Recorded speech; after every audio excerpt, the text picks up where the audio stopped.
In 1940, neutral Norway is coveted by Adolf Hitler. 1,700 miles of jagged coastline for his ships and U-boats, air bases nearer Britain, and a port, Narvik, for high-grade iron ore shipped by rail from Sweden, thence by ship to Germany's war factories.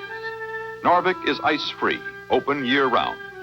On April 8, 1940, the Allies notify the Norwegians that minefields have been laid in Norway's territorial waters to halt this German sea traffic. The crisis finds Norway utterly unprepared. Since 1905, when she gained independence from Sweden, her king, elected by the Norwegian people themselves, has been Håkon VII, a towering Dane.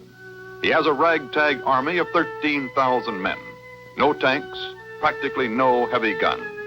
His air force consists of 70 ancient planes and 125 pilots. Against them, the German Luftwaffe, greatest air force in the world, the German Navy, the German Army. April 9th, 1940, the first coordinated air-sea-land operation in history. Nazi Germany strikes at neutral Norway.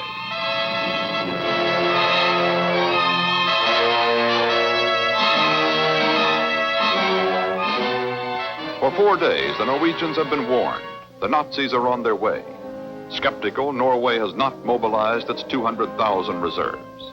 The Germans drop 6 companies of airborne troops on Oslo by noon. Oslo surrenders. The king and government flee. Within 12 hours, the Germans have landed 8,000 men from warships, hold every key position, every major airport in Norway. To the south, Hitler has blitzed Denmark in a day. It will take longer in Norway. We are a longer country, comments one observer. Some of the invaders speak excellent Norwegian. As children, they were sheltered here after World War I.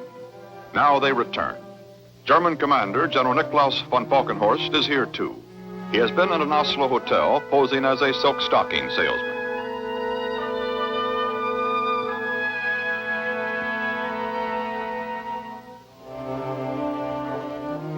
Also here, Major Vidkun Quisling, Norwegian fascist who proclaims himself head of a new government. An ex-Bolshevik whose party has no political influence, his reputation will far exceed his role. April 10th, 1940, D+1, Oslo. Rumors spread that the British fleet is counterattacking, will shell the city. A mass psychosis grips the people. They try desperately to flee. The Norwegians call it our day of panic. By nightfall, the rumors and the exodus end.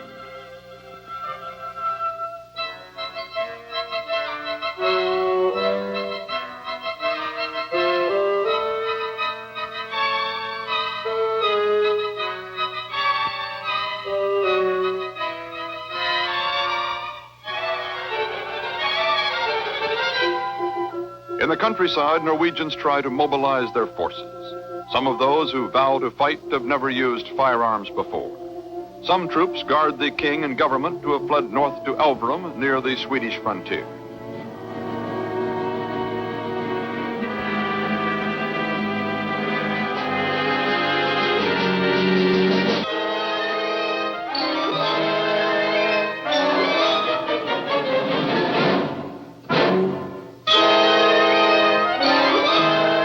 Everywhere, with the cool and deadly precision perfected in Poland, the Luftwaffe bombs, strafes, devastates. Elverum is smashed. Nazi soldiers carry orders, get Håkon dead or alive. Refusing to seek asylum in Sweden, the king hides in the woods with his government, including Minister of Supplies Trygve Lie, future Secretary General of the United Nations. Hastily mobilized, ill-equipped Norwegian forces try to stem the Nazi tide. Against the Wehrmacht's modern artillery, they must pit obsolete rifles.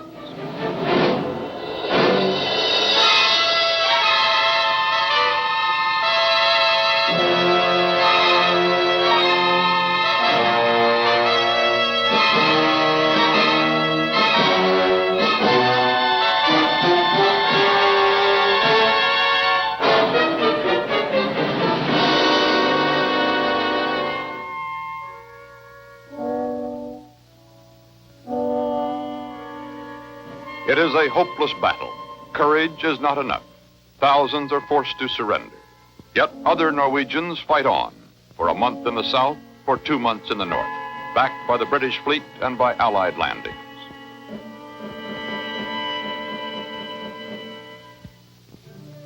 Beginning in mid-April, the Allies land in north and central Norway, at Narvik, Namsos, Molde, and Åndalsnes. British, French, and Polish forces sweep ashore in an attempt to establish beachheads against the German invaders.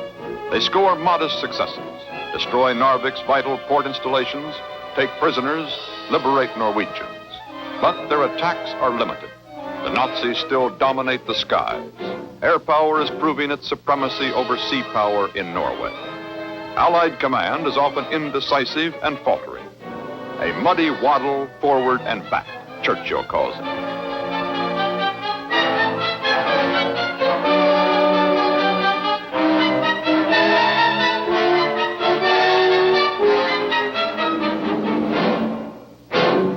The Allies are forced to withdraw. The last leave Narvik on June 8th. The Nazis have struck at France. The big war is on. The Norwegian fiasco has tumbled Neville Chamberlain. Winston Churchill is Britain's prime minister. The Norwegians are in despair. When I saw them withdrawing, says one officer, I almost hated the Allies more than the Germans. On June 7th, 1940, the king, who has said he will abdicate rather than surrender, leaves Tromsø in North Norway. With his ministers, Håkon will establish a government in exile in Britain. The battle for Norway ends. The battle against Nazi occupation and tyranny begins. June 10th, 1940.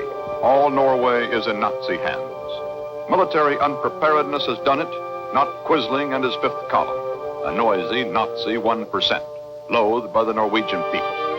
Thrown out of office 6 days after the invasion, reappointed puppet minister president in 1942, Vidkun Quisling is a posturing figurehead with no power. The real power is at his side, tough German Reichskommissar Josef Terboven. A Norwegian bishop describes him. He is something incomplete, something which never ripened. At first, the Nazis try a velvet glove occupation. We come as friends, blood brothers, chosen Nordics all. They cannot grasp the depth of hatred among Norwegians. By September 1940, the Iron Fist takes over. Nazification, Gestapo, Quisling stormtroopers, search, arrest, concentration camps. Largest of the concentration camps is Grini, near Oslo. Its director, a sadist named Kunze, quickly introduces Hitler's new order to 20,000 Norwegians held here. Brutality, torture, and death. Many of Norway's 1,500 Jews will be incarcerated here. Many will not survive the war. Soon there will be 10,000 Gestapo in Norway, one for every 300 citizens, but not enough to break the national will. There is also increasing help from the outside. Commando raids on Norwegian islands. Lofoten Islands in 1941 and 1943. Vaasa and Malay Islands in 1941. Mounted in London in coordination with the King's Free Government in exile. The attacks are manned by British commandos and Norwegian volunteers. The aim is primarily economic. Destroy fish factories supplying glycerin for munitions manufacture. Destroy shipping, industry, oil tanks. The tactic is to hit and hurt and run.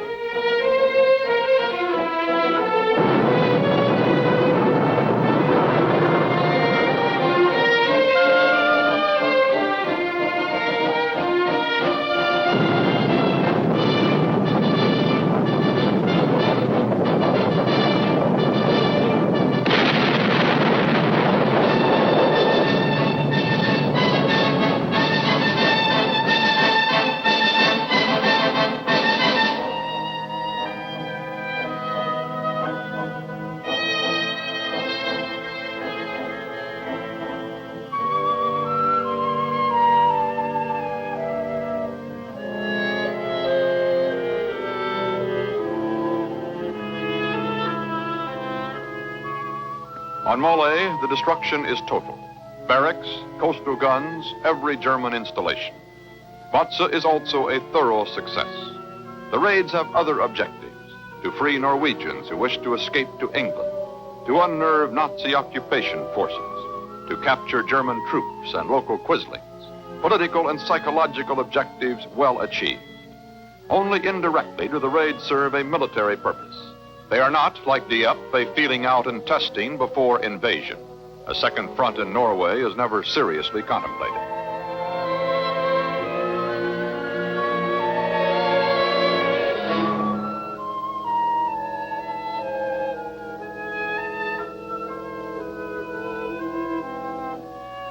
There is other help from the free outside. Supplies for the Norwegian underground. By 1945, this underground numbers 30,000 men and women, and Norway is the only major country in Europe where the communists play no important role in the resistance. Radio equipment is dropped in, put to instant use, internally and to London. The movements of the German warships Bismarck, Tirpitz, and Scharnhorst are reported continually. All three are sunk by war's end. 300 underground newspapers spring up. Sabotage of all kinds is plotted and executed. Names like Max Manus, leader of the crack saboteurs known as the Oslo Gang, and Jens Christian Hoge, lawyer turned home front resistance head, become legendary.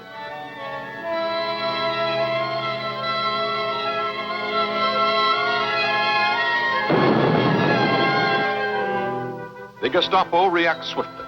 Hidden resistance cameras record the terror in the streets.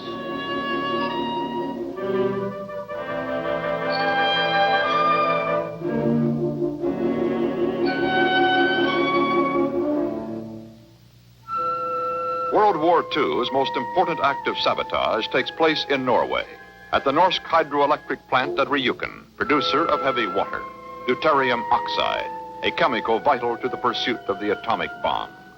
The Allies are convinced Germans in Norway are experimenting with heavy water to produce atomic explosions. An airdrop of 32 British commandos fails to reach the plant. In February 1943, 6 Norwegians are given the job. I was dropped in as a wireless operator in the first group. After we had been up in the mountains several months and got all the information about the plant, another group was brought in and the plant attacked. The attack proved to be a complete success. All the machinery in the plant was destroyed. In November, American bombers finished the job. After the war, British authorities say that if this plant had not been destroyed, Nazi Germany might have had the atomic bomb before we did.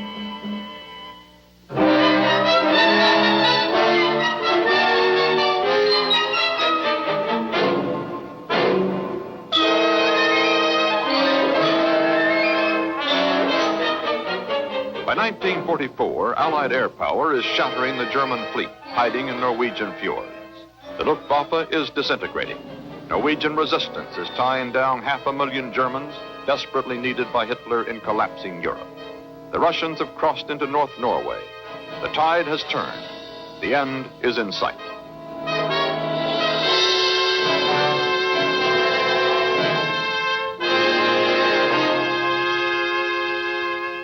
On May 7th, 1945, it is all over.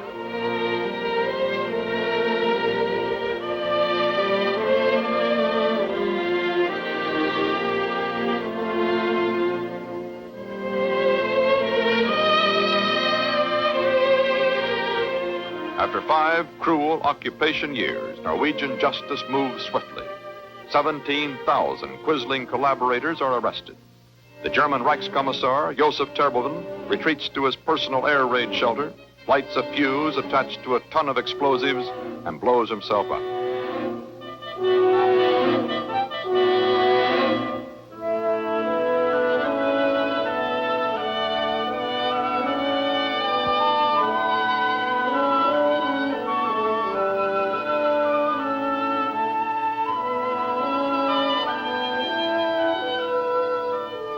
Arrested and tried for treason, Vidkun Quisling will be shot by a firing squad on October 24th, 1945.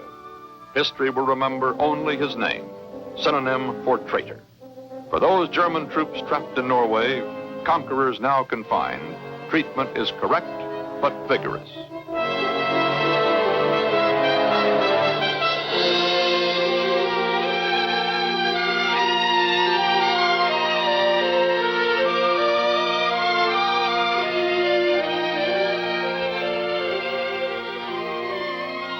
At Greenie concentration camp, where so many have suffered, there is a final, poignant muster.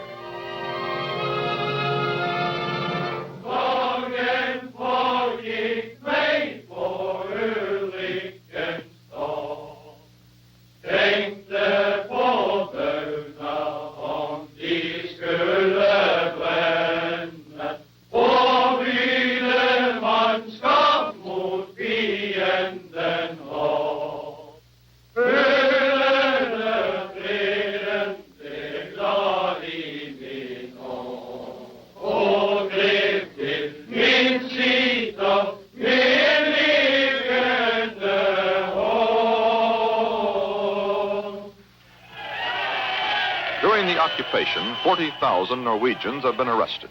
Some 2,000 of them have died. 336 innocent hostages have been executed in a vain attempt to stop the persistent sabotage. Now the liberated prisoners march into Oslo, there to join in a swirl of freedom their fellow citizens, men of the resistance who need hide no more. Norwegian expeditionary forces return to their homeland. And finally, on 2 joyous days, their crown prince and their king.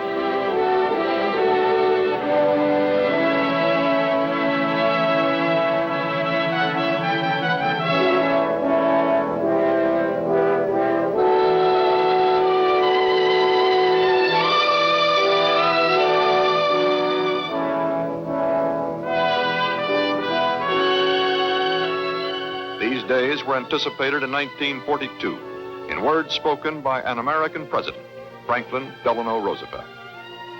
If there is anyone who still wonders why this war is being fought, let him look to Norway. If there is anyone who has any delusions that this war could have been averted, let him look to Norway. And if there is anyone who doubts of the democratic will to win, again I say, let him look to Norway.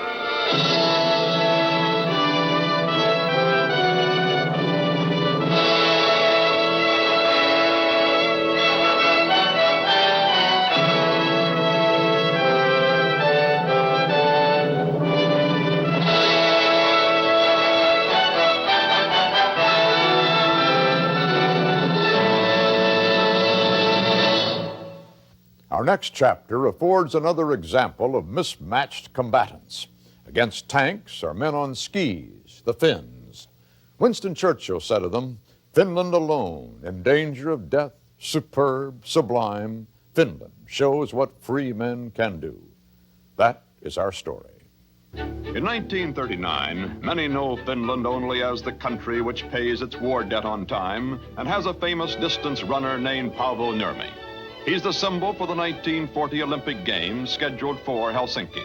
Despite the European war, the Finns build a stadium and village and prepare for the following year's event.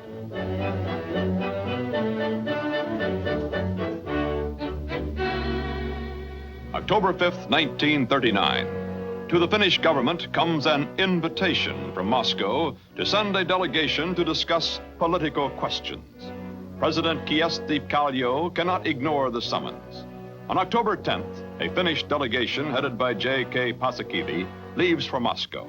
They know that 3 other Baltic states, Estonia, Latvia, and Lithuania, have just lost their independence to the Soviets after answering similar calls. Alert to the danger, Finland mobilizes its reserves, an army of 200,000 men. Across the Karelian Isthmus, gateway to Finland from Leningrad, defenses are desperately reinforced. These isolated strong points, bolstered by the natural terrain of Finland, will later be publicized as the Mannerheim Line. Helsinki begins to look like a city under bombardment. 100,000 civilians, 1/3 of the population, are evacuated. For those who remain, daily air raid drills are ordered.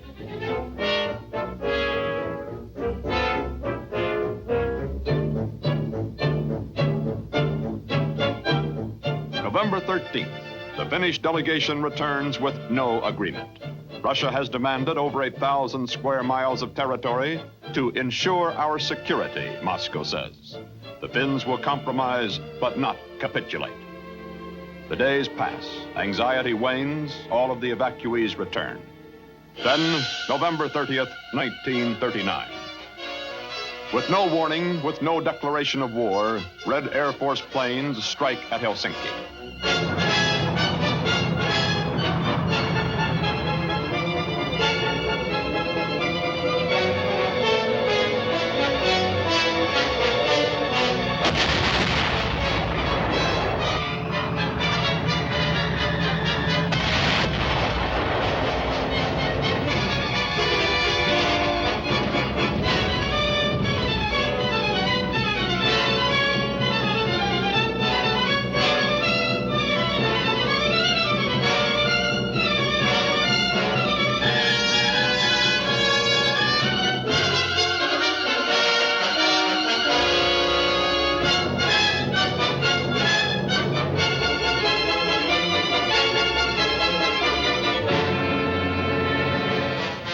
Invading Russian troops are defending themselves, Moscow says, against aggression.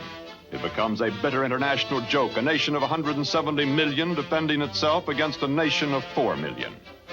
The attack comes on 3 major fronts. The south, along the Karelian Isthmus, to breach the Mannerheim line and take Finland's second city, Viipuri. The central, to outflank the line and cut Finland in 2. The north, to take the ice-free port of Petsamo. Commanding the Finns is retired 72-year-old Field Marshal Mannerheim, a Tsarist general when Finland was a Russian Grand Duchy, a tough and crusty aristocrat. In this winter war, Russia has the men and the steel, but Mannerheim has Finland. The dense pine and spruce forests, the masking snow and brutal cold, the few hours of Arctic daylight. And the snow-caped Finnish soldier, trained since boyhood to master the land he must now defend.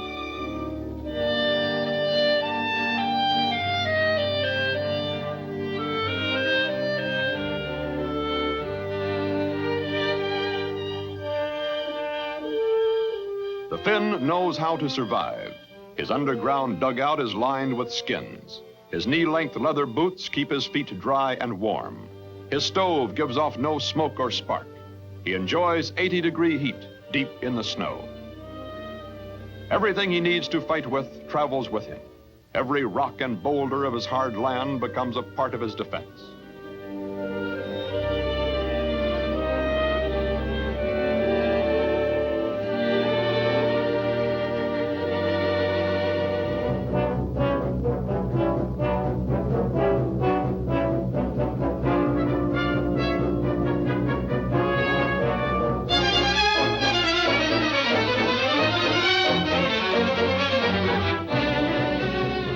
The Russians advance in the north to find scorched earth, the Chinese tactic, in abandoned Finnish villages where they have expected to bivouac.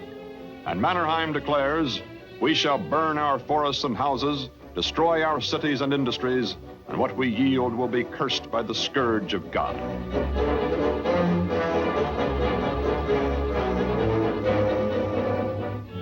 The Russian, without skis, without snow capes, stands gray-green against the winter white.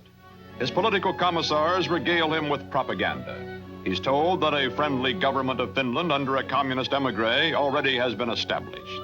Oppressed Finnish workers and peasants will greet you as a liberator, the Russian is told. None does.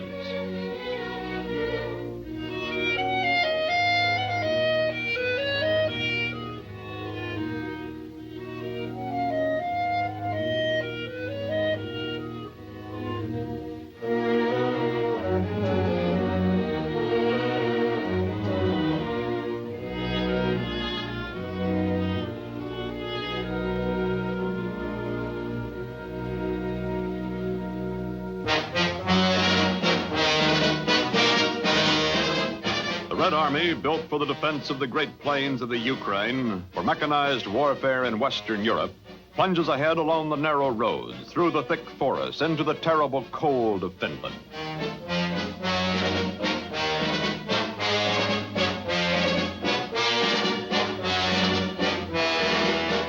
The Finns stalk the enemy from the flanks like hunters after a dark, lumbering prey.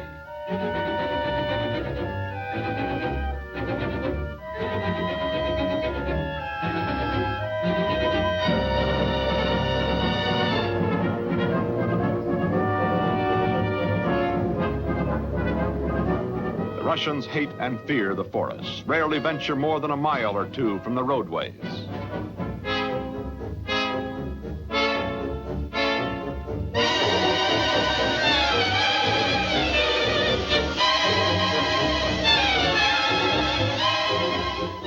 The Finns, white on white, keep moving, paralleling the Russians, a sheltered, wraith-like army on skis.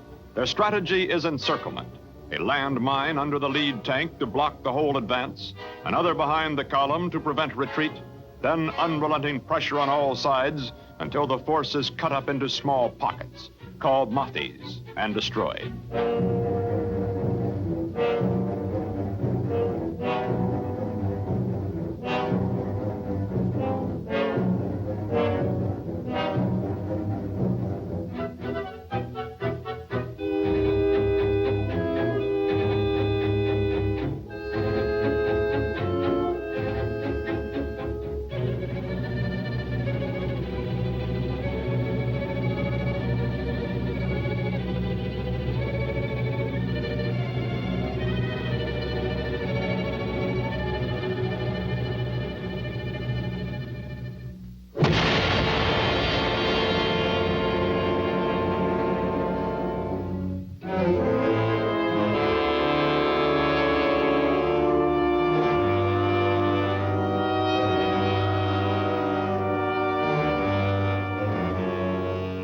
The Russians are confused and disorganized. They are fighting an enemy they cannot see.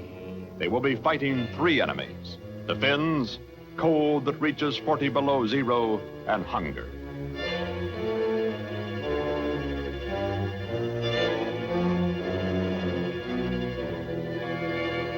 The Russians surround themselves with barbed wire. Their uniforms begin to rot. Their boots crack and their feet get wet and freeze. They form their tanks into stockades and settle down for a siege.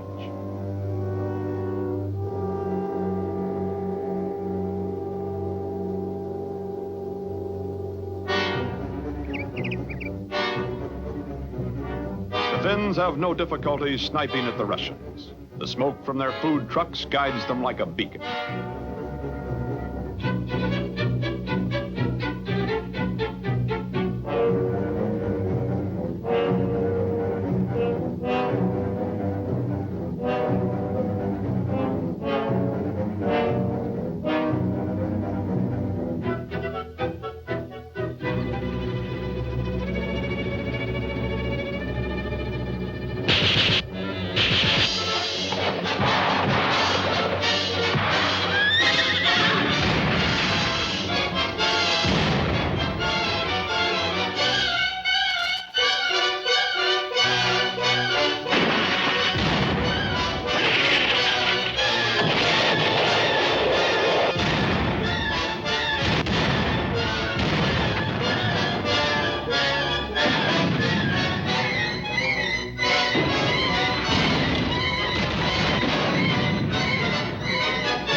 Russian commanders send their men in wild, shoot-at-anything charges into the forest.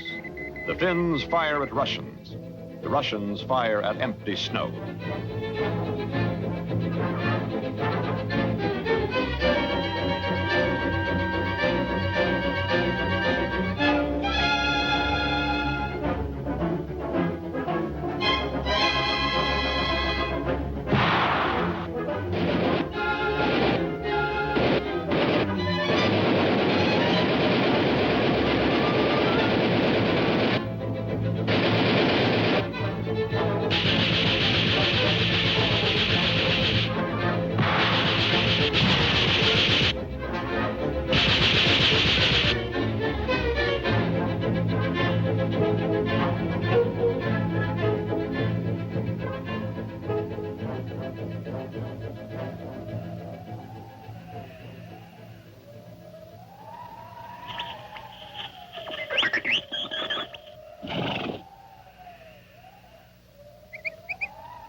Death in the snow.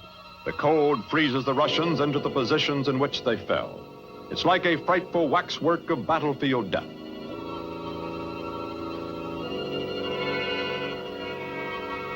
The Finns salvage everything they can. Our biggest importer in this war, says one officer, is Russia.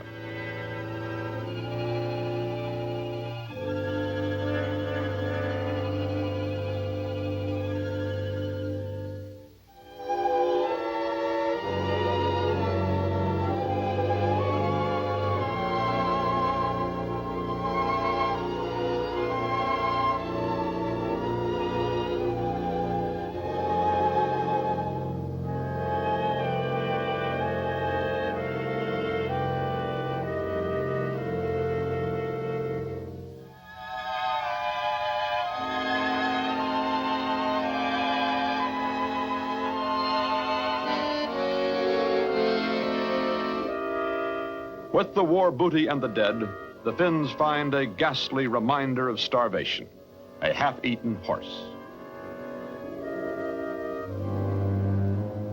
Thousands of Russians are captured. Many are reserves. They come from all parts of the Soviet Union, simple men, men from the steppes and deserts of Central Asia, peasants from the southern plains, Ukrainians, Georgians, Turkestans, Bashkirs, Uzbeks, Murmans. Some women, nurses, medical aides, even doctors are also captured.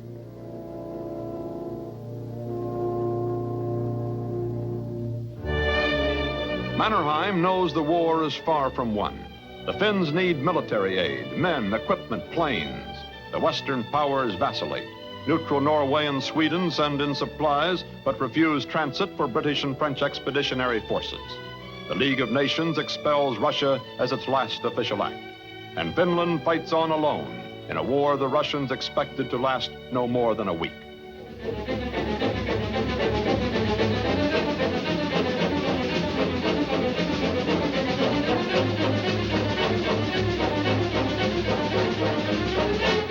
Now, to retrieve their lost prestige, the Russians launch an all-out offensive, first from the air. The Finns, who at the start have only 90 planes and never have more than 300, can do little. The Reds not only subject troop positions to attack, they try to shatter civilian morale as well.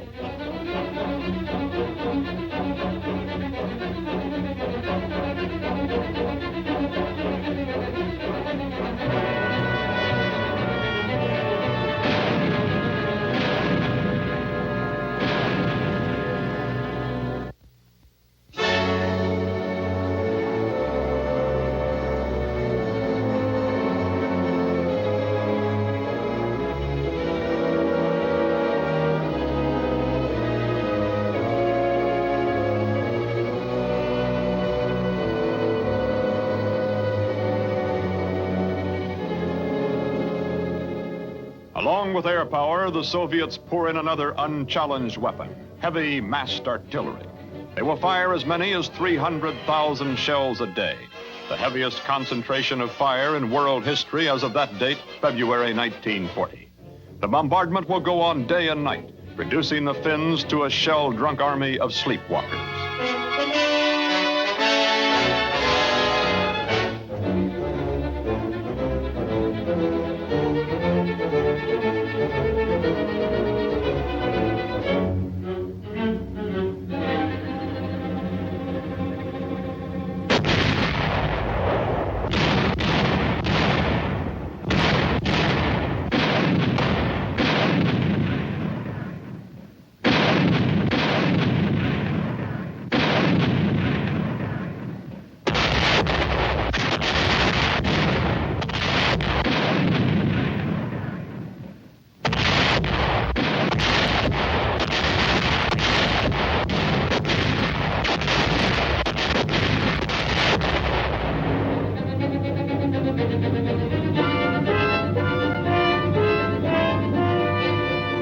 The Russians employ other new tactics. Heavier tanks towing armored sleds with crouching soldiers. Their men wear the white snow capes now.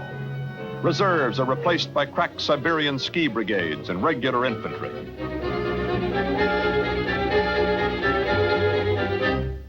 The The Finns dig in for the worst as the Russians attack with men and planes.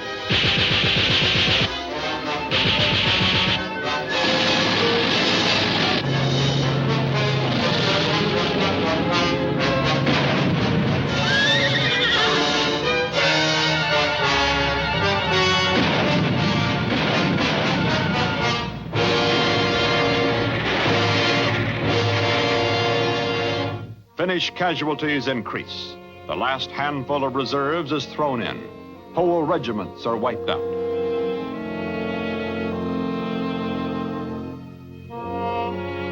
The spent and depleted army has to give ground.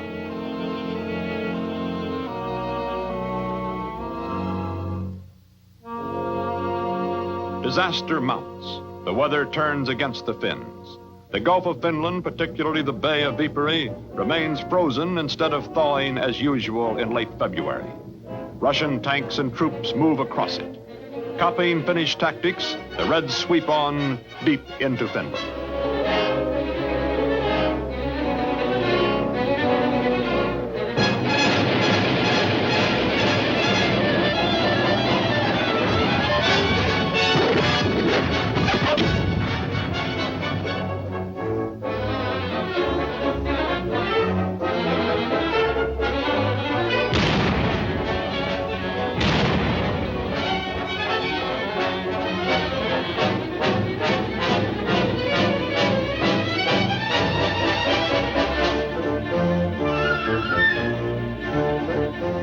The Finns are forced to evacuate parts of the Mannerheim line.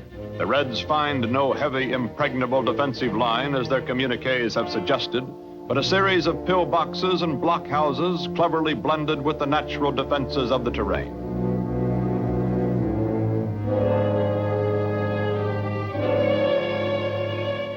Moscow, March 12, 1940. With Finland drained to its last resource and Russia fearful of foreign intervention, a peace is signed after weeks of negotiation. In the treaty, Finland loses 1/10 of its land. The entire Karelian Isthmus, including Finland's second city, Viipuri, which reverts to its ancient name, Viborg. Defensively important central and northern territories. And for 30 years, the Hango naval base guarding the Gulf of Finland. Upon signing the treaty, Finnish President Kallio declares, "May the hand wither that is forced to sign such a paper as this." Months later, he suffers a stroke that paralyzes his right arm. The Finns, unaware of the desperate situation at the front, are stunned by the sudden peace. The 105-day winter war has cost them 24,000 dead. Russian dead are estimated as high as 200,000. 500,000 Finns now live in Russian territory. They leave the ceded areas rather than become Sovietized.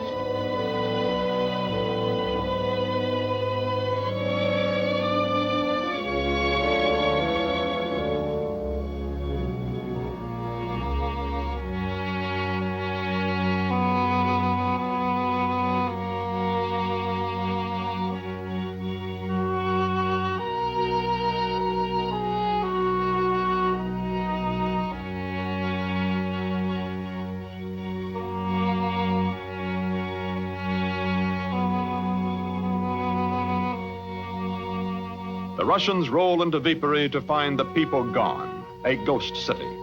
But for Finland, the tragedy is not yet over. Ahead in 1941 lies another war with Russia and another defeat as the Finns become co-belligerents with Hitler's Germany, the only ally the Finns claim left to them.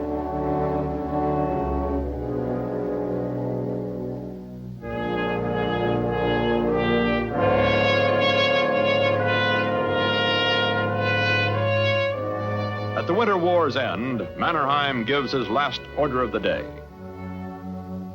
200,000 of our enemies now lie on the snowdrifts gazing with broken eyes at our starry sky. Our fate is hard, but we have paid to the very last penny any debt we may have owed the West. Today, some of the 90,000 young Finns, dead in 2 wars with Russia, lie with their commander Mannerheim in the National Cemetery. Although hard-pressed by the powerful Soviets to the east, Finland alone among Russia's European neighbors has retained its independence and democratic freedoms. and today the Finns remember the words of one of their leaders at the end of the Winter War. All that can be said against us is that as a nation, we are too small.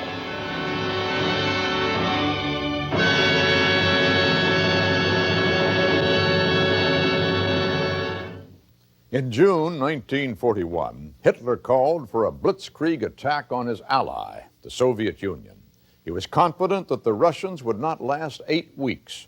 So began one of the bloodiest wars in history, a war that would last 4 years. Our story begins in 1939. Moscow, August 1939. German Foreign Minister Joachim von Ribbentrop arrives to sign the Nazi-Soviet pact. Previously, Stalin had demanded an all-out war against fascism. Now, in an uneasy bargain with Hitler, he is ready to appease fascist might. Russian Foreign Commissar Molotov signs the 10-year non-aggression pact. Stalin's sudden about-face shocks the entire world. On August 23rd, the dictator's write of peace, but plan for conquest. The arch-enemies, communism and fascism, have embraced. Now Hitler attacks Poland, Stalin to share in the spoils. September 1st, 1939.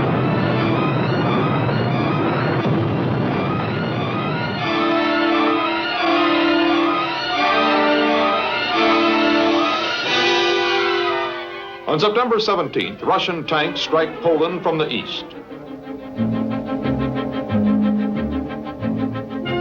5 days later, the Russians meet their new allies, the Nazis, at the Bug River. Crushed between two great powers, Poland is conquered in less than a month. Stalin takes everything east of the Bug, Hitler takes everything west.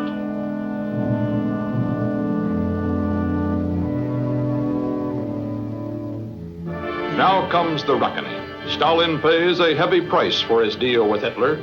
Millions of gallons of oil from the Caucasus flow into Germany to fuel Hitler's panzers already poised to attack the West. The Soviet breadbasket is plundered by Stalin to pay off the political debt. Countless bushels of wheat are stripped from the rich fields of the Ukraine. Destination, Germany.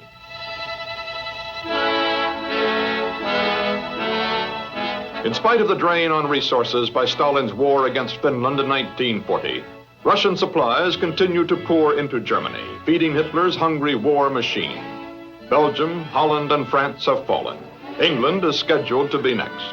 Hitler's ever-increasing need for supplies must be met.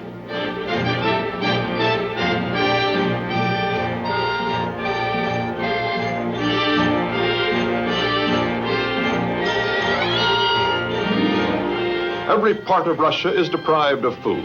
Rumbles of discontent are beginning to rise. In November 1940, Stalin makes a disastrous mistake. He sends Molotov, the hardy Bolshevik, to Berlin with a series of harsh demands. Molotov has come to insist that Hitler acknowledge Russian dominance in Eastern Europe. The Reds already have annexed Estonia, Latvia, and Lithuania. Hitler is enraged by the demand. While on the surface everything remains friendly, the Nazi leader now decides that Russia's usefulness as an ally has come to an end.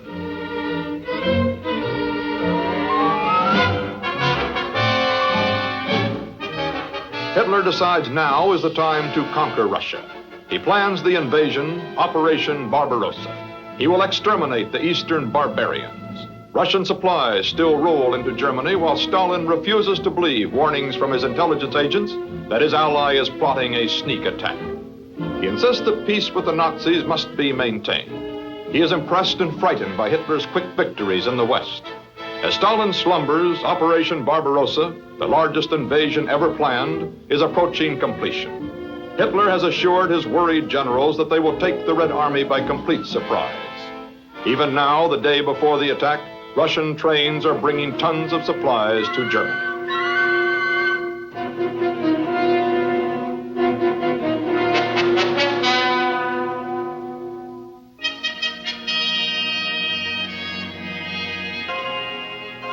June 22nd, 1941. The streets of Berlin are empty. All is quiet and peaceful. The radio station. Joseph Goebbels, Nazi propaganda minister, comes to bring early rising Germans startling news. Bolshevik Russia has been invaded. In 8 weeks, Moscow will be German. The attack is on.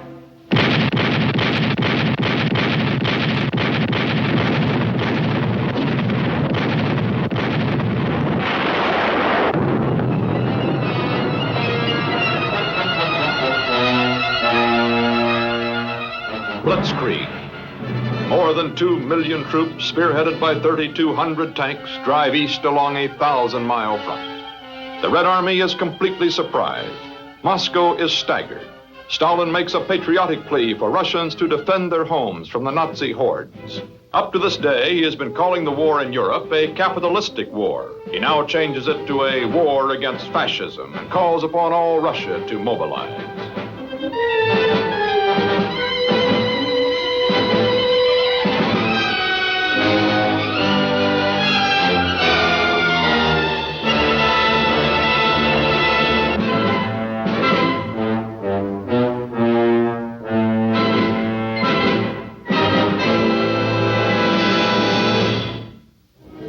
On the front, the Wehrmacht makes sensational advances. In 5 days, General Heinz Guderian's tanks roar into Minsk, 200 miles inside Russia, encircle more than 300,000 Red Army men. Now Hitler's men are certain they will be in Moscow before the fall rains. The quick triumphs are no surprise, but the warm greeting of many civilians is unexpected. In the western Ukraine, Belorussia, Latvia, and Lithuania, the overwhelming majority are bitterly hostile to the Stalin regime. Ukrainians, Cossacks, Muslims, and other minorities at last can voice their resentment of Stalin. Millions, horrified by the purges and excesses of communism, welcome their conquerors as liberators. Writes one German soldier, "Nobody prompted these people to garland our vehicles with flowers. Nobody asked them, and yet they risked their lives to do it. All over, there were people waiting on the streets to cheer and welcome us."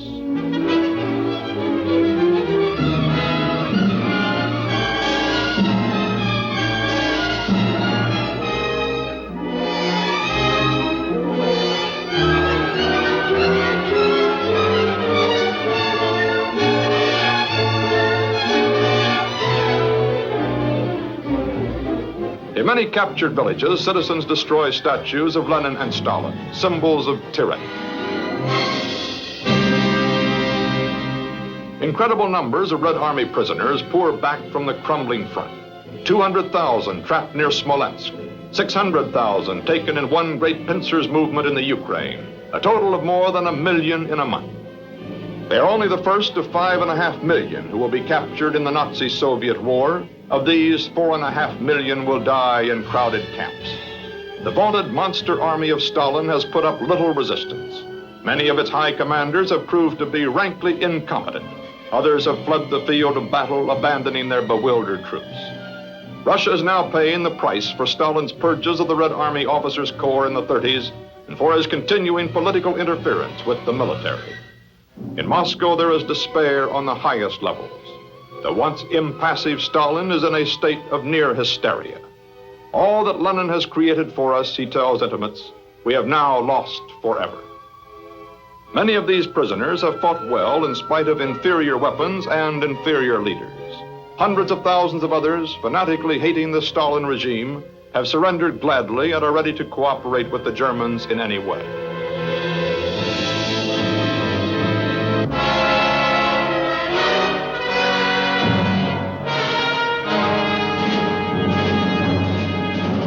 Some Wehrmacht generals see the Red Army captives as a great source of manpower. Sentries, drivers, storekeepers, depot workers, and even combat troops.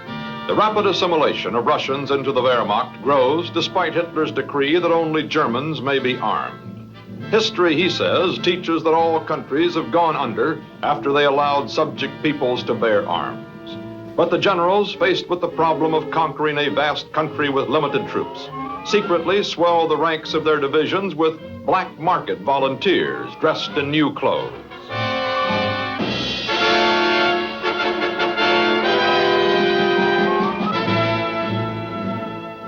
The new recruits come from all parts of Russia, Turkestan to Estonia. Some serve for money, some to evade prison camp, others because they hate Stalin. The discipline is much stricter than in the Red Army, but they undergo the rigorous training with no complaint. The Germans, they have been assured, will free their families from Stalinist tyranny. It is the end of summer 1941. In Germany, the tremendous victories are celebrated. Leningrad is under siege and the Soviet government has fled from threatened Moscow. Russia seems all but conquered. Now it must be enslaved. Says Hitler, the Russians are subhuman, an inferior Eastern race.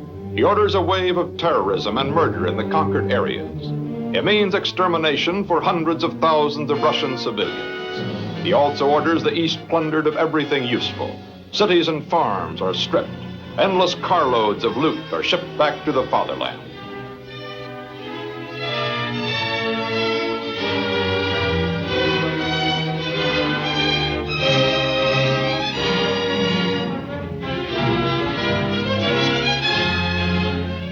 Systematic looting deprives farmers of their livelihood. Well-fed Hermann Goering, in charge of this program, predicts that in the next year, 20 to 30 million Russians will die of hunger. Perhaps it is well that it should be so, he adds, for certain nations must be decimated.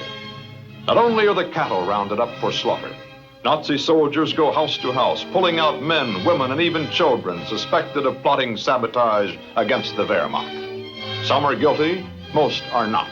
It's no use giving an alibi or an excuse. Nazi justice has its own peculiar rules, and the penalty for being Russian is death.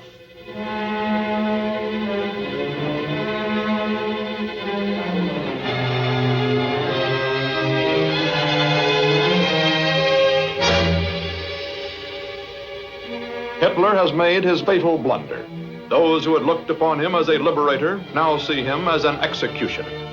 Those who had thrown flowers in welcome will throw grenades in revenge. Partisans form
entire communities deserted as thousands of families flee to the woods and hills where they will form new partisan groups.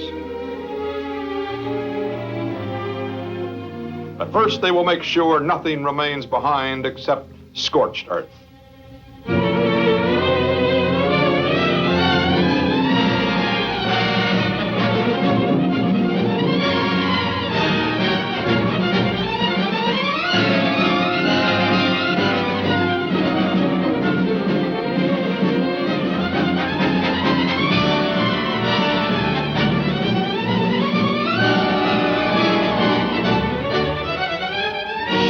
The Germans, exhausted from battle, have expected to find the usual food, loot, and shelter. Now they find only devastation.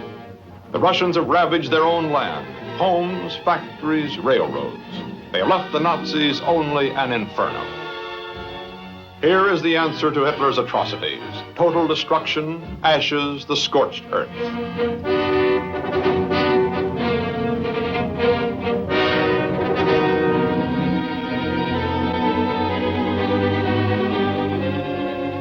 In the depths of the woods, the fugitives build rude shelter for the coming winter and prepare to live off the land.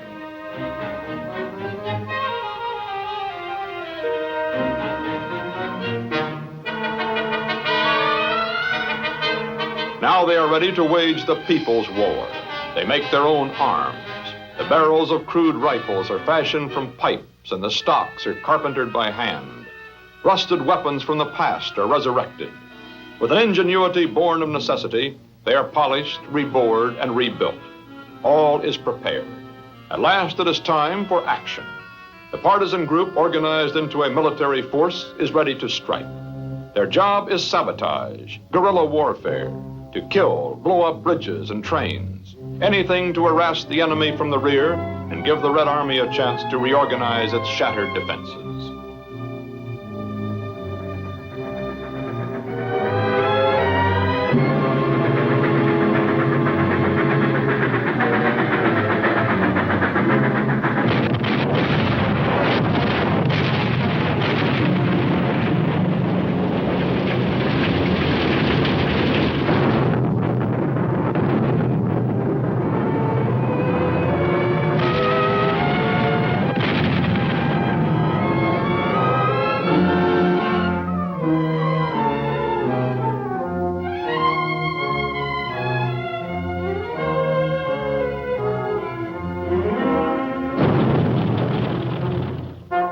In spite of partisan sabotage, the German drive continues. Hitler orders a heavy assault on Moscow.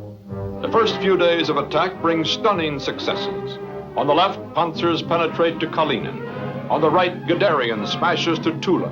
And in the center, von Kluge nears the prize, Moscow, and with Moscow, probably all Russia. Partisans map a plan to cut German communications. Supply routes to the Nazi spearheads must be choked off, or Moscow is doomed.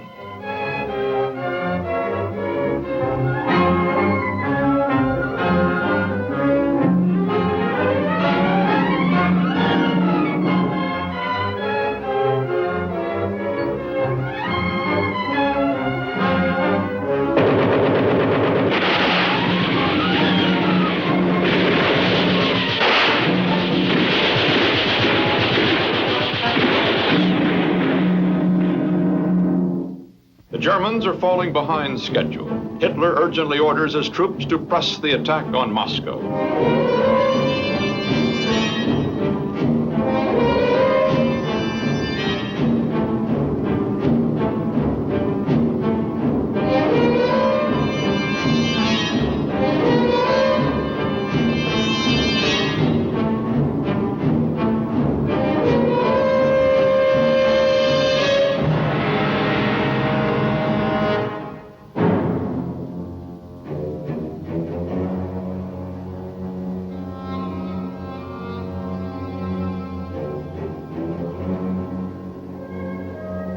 Until now, it has been Hitler weather, warm and dry. Suddenly, torrential rains create seas of mud. Heavy equipment bogs down. The advance slows to a crawl.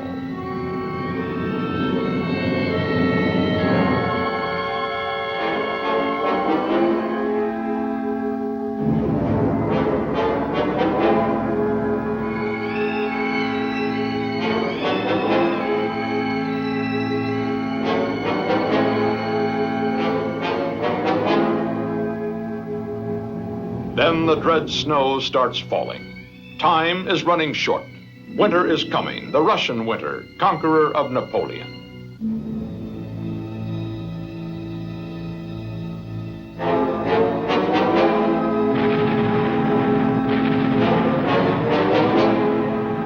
German clothing and equipment are not meant for temperatures that will drop to 40 below zero. The Nazis prepare a last desperate drive that will carry them over the frozen ground to the outskirts of Moscow.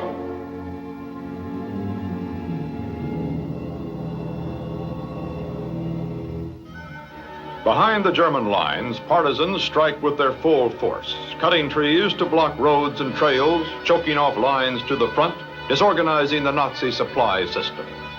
Communications are to be knocked out, and mines hidden in the snow will make the rear as deadly as the front.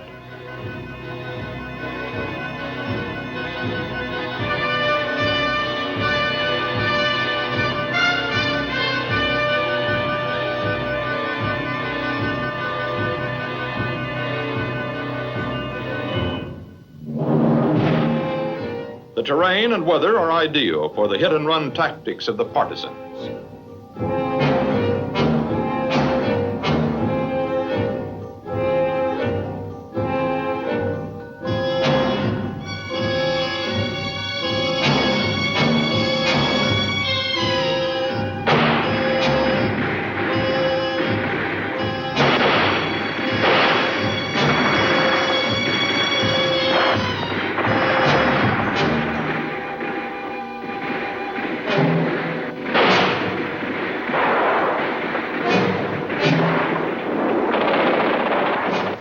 partisans push their attacks even into the villages west of Moscow, and the Germans are caught in a vice.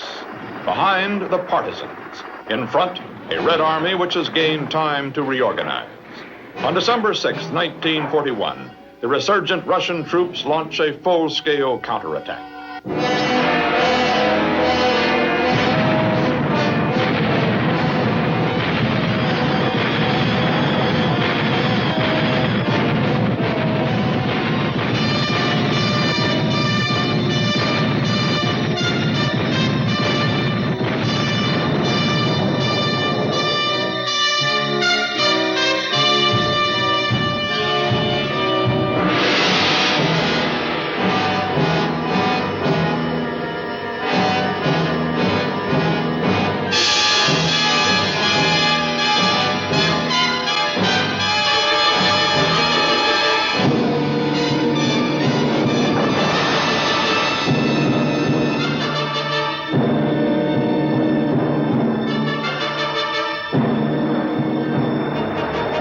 The Red Army smashes forward. The Nazis fall back.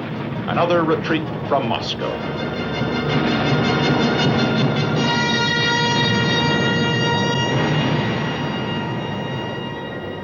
It is the beginning of the end for the mighty Wehrmacht, the end of the Nazi dream of world conquest. In the next 3.5 years, partisan activities will be greatly enlarged, playing an ever more important role in the crushing German defeat still to come. The millions of Russians who might have joined the Germans are now their arch enemies. This opportunity was lost. And lost, too, are the men who fought for Adolf Hitler in the battle for Moscow.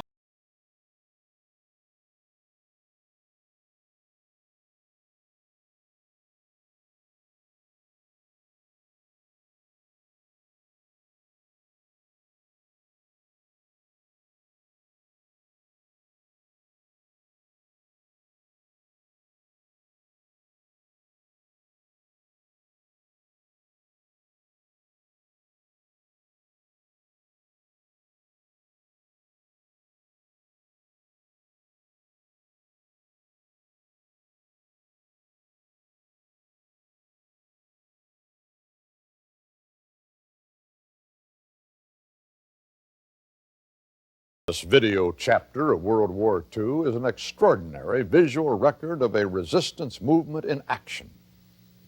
This is actual film taken by the Danish underground under the guns of the Nazis at the risk of death from 1940 to 1945, when Denmark was occupied by Germany. We call the story Sabotage. April 9th, 1940. Nazi Germany's swastika flies over Denmark. At 4:15 a.m., the mightiest army in Europe has marched, virtually unopposed, across the Danish border. Denmark is to become the model protectorate, is assured her government and tiny army may continue to function. But in fact, for Europe's oldest kingdom, 1,000 years of independence are over.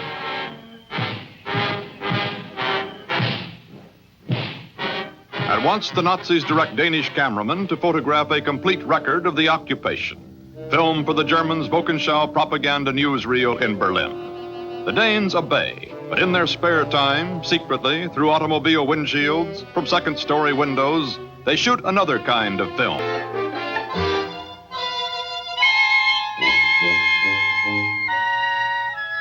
At the railroad station, happy German soldiers going on leave.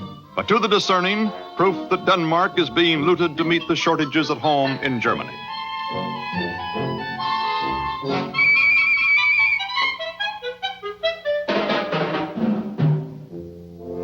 Here again, street scenes, innocuous enough, but they show Danish faces, impassive, brooding, reflective, a people aware that painless occupation is a delusion, Nazi correct behavior a charade.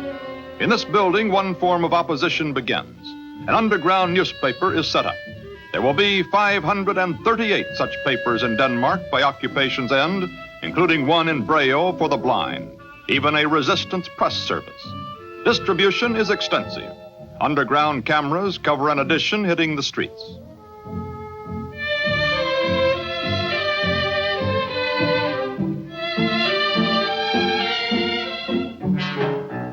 Couriers take these newspapers to outlying districts. Here, several bicycle through Copenhagen, photographed by an underground cameraman in a following car. Ignored by the uniformed Germans, they pass en route. Through the underground press, many Danes make their first contact with the resistance movement.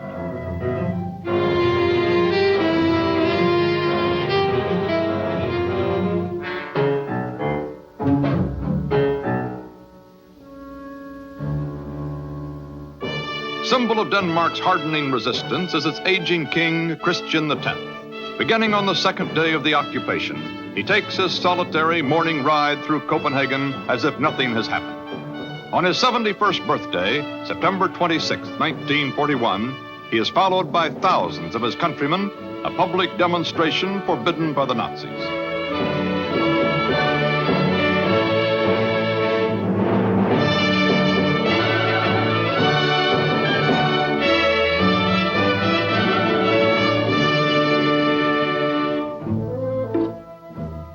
It is 1942. To a postal box in Copenhagen come secret instructions to the resistance. They pass through the underground, hand to hand, courier to courier. For security, a man knows only his own contact.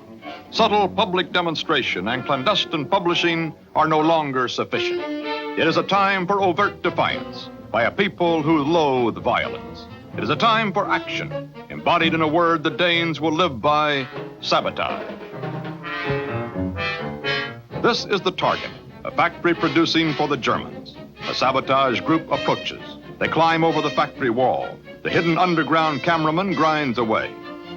Inside, the saboteurs surprise the guards, disarm them, plant their explosives. They move out fast, stealing a getaway car. Inside, the workers flee the plant. The explosives are on short fuse.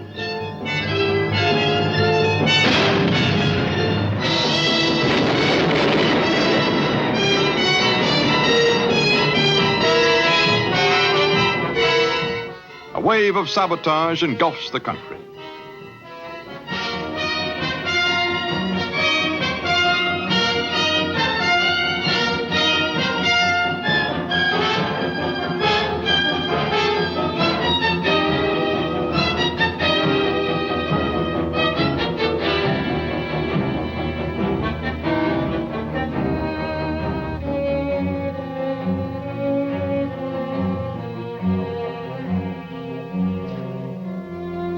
August 24th, 1943. The Forum, largest exhibition hall in Scandinavia, is blown up one day before it is to become a German army barracks. Danish saboteurs bring explosives into the building. They begin to heckle German soldiers. Open fighting breaks out in clear view of the underground camera.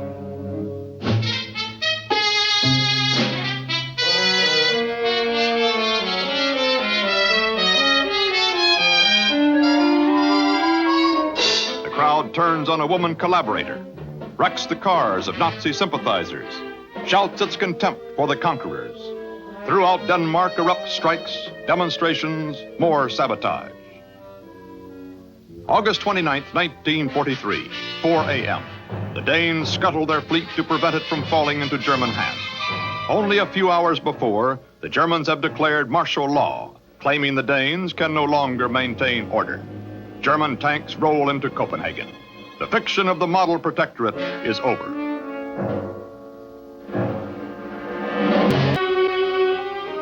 October 1943. In a warehouse near the waterfront, a group of men, women, and children hides from the Nazis. They are some of Denmark's 7,000 Jews, about to be arrested by the Gestapo, which promises the release of Danish prisoners if the nation cooperates. The Danes will have none of it.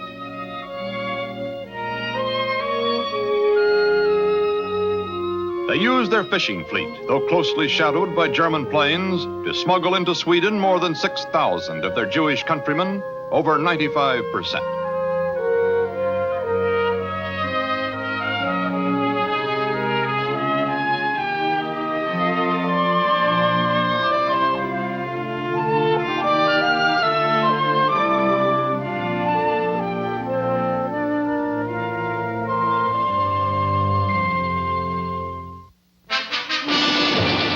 This man is dead, his crime being a Dane. Hitler and Himmler have ordered it. For every German or collaborator killed, kill 5 Danes. Meet sabotage with counter-sabotage. Soon flames in a night sky mark not the triumph of patriots, but the revenge of aggressors. June 24th, 1944. The Tivoli, Copenhagen's beloved amusement park, is hit by counter-sabotage. Thousands of Danes stream to the park to stare tight-lipped at the ruins. It has been done by the Schauburg Corps, a Danish Nazi terror gang ordered by Otto Skorzeny, Hitler's notorious secret agent, angered a few days before by the sight of Danes jitterbugging at the park. This act does not cow the Danes. It enrages them. Up go Allied colors, the RAF emblem, the American flag. Then, June 30th, open revolt. A general strike is called. An unarmed people challenges a great military power.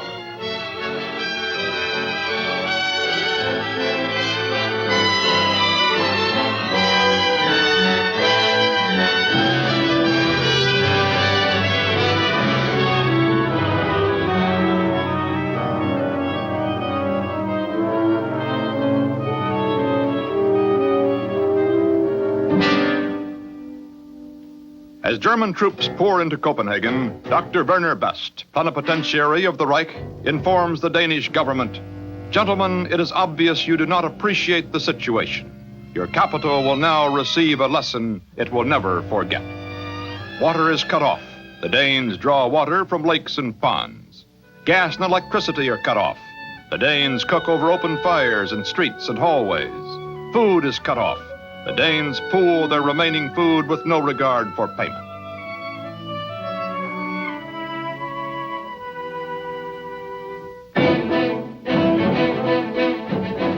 A people's tenacity, a nation's unity finally force a compromise favorable to the Danes. After 4 days, the Nazis agree to withdraw combat troops and tanks from Copenhagen, abolish the curfew. In return, the Danes agree to call off the general strike.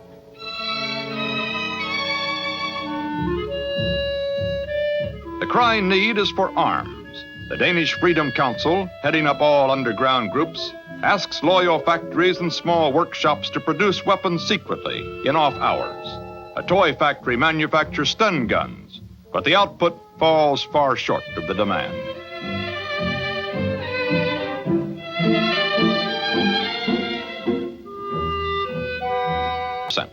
Not only materiel, but expert saboteurs, Danish exiles trained in Britain, are parachuted in.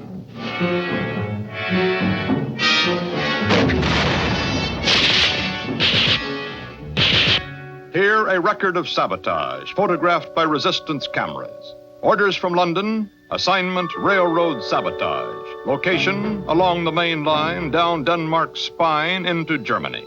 The saboteurs muster their forces. They know that on the Western Front, the Allies are surging toward Germany's borders, that the Nazis urgently need troops and supplies from Norway, and that these reinforcements must ride the rails through Denmark. They know, too, that 40,000 Germans are guarding and repairing Danish railway lines, already hard hit by sabotage.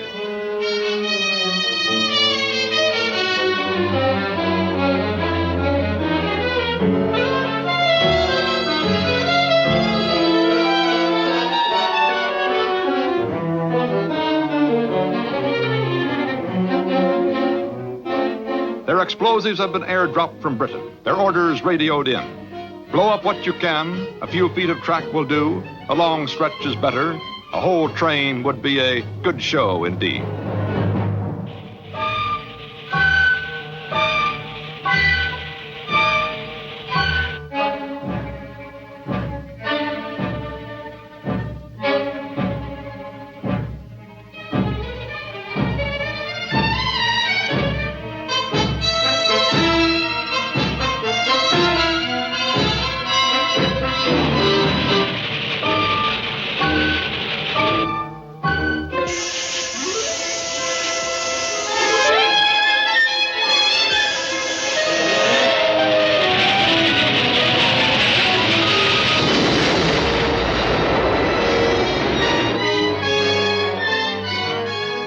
The Nazis answer, counter-sabotage.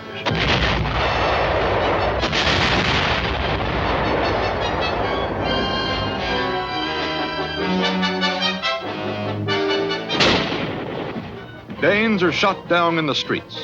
This citizen is kicked to death by a fellow Dane, a member of the Hilfspolizei, or Hippo Corps, Nazi-organized auxiliary police, recruited from the renegades, criminals, and psychopaths of the country. The resistance lashes back. Coded orders from London. Target, a motor works producing for the Nazis. Instructions, blow up the plant.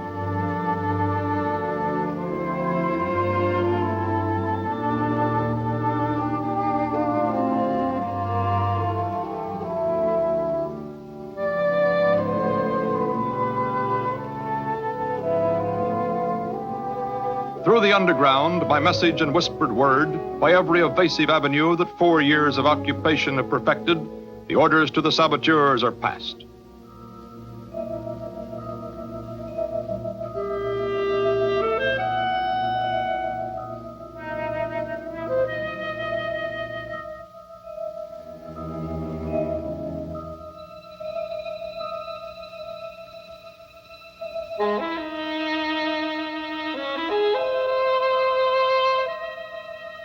With military precision, the saboteurs prepare. Maps studied, pored over. False German identification papers prepared. Fake Gestapo license plates affixed. Fake windshield sticker attached. Stolen car disguised. An underground cameraman gets in the front seat. The job begins.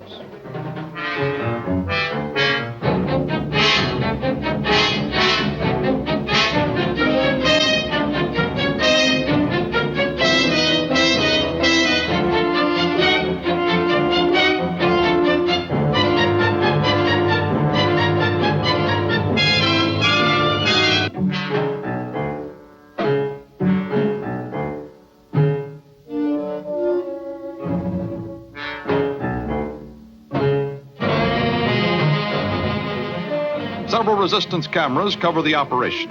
One catches underground lookouts disarming approaching German soldiers.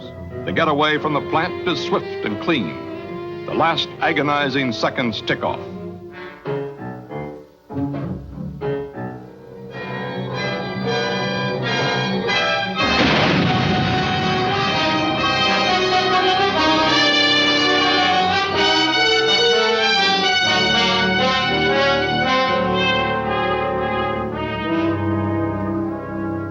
It is April 9th, 1945, noon. All Copenhagen stops for 2 minutes of silent defiance, as it has done on this date for the past 5 years. It is the 5th anniversary of the Nazi occupation.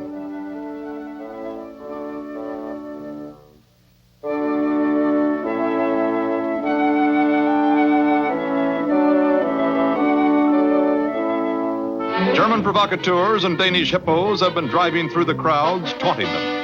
Now, without warning, they open fire. People rush for cover behind the just-finished air raid shelters. This outburst is Nazism's dying gasp in Denmark.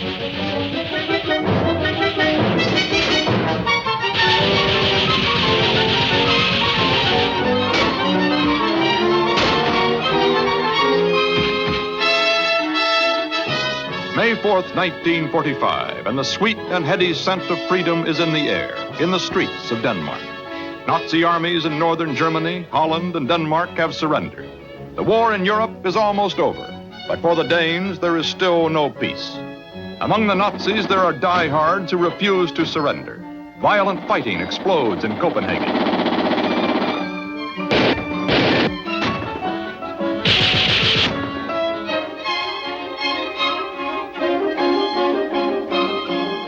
The Germans surrender, the end of a Nazi dream in Denmark. Danish collaborators, hippos, Schauboard Corps men are quickly rounded up.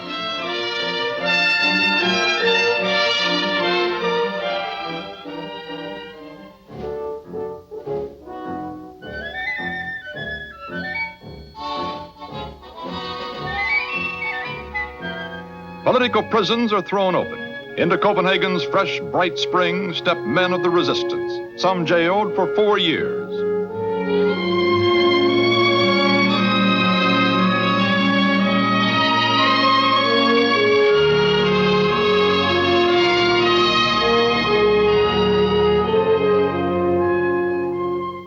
On May 6, 1945, After 5 years, 27 days, another foreign army enters Copenhagen, the liberating British forces of Field Marshal Montgomery.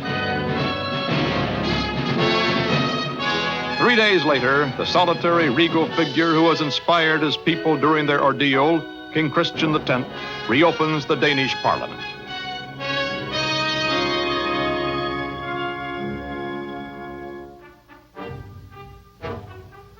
German troops are ordered to leave Denmark as they arrived. In that confident April of 1940, they marched in. The orders for 1945 are short and explicit. March home.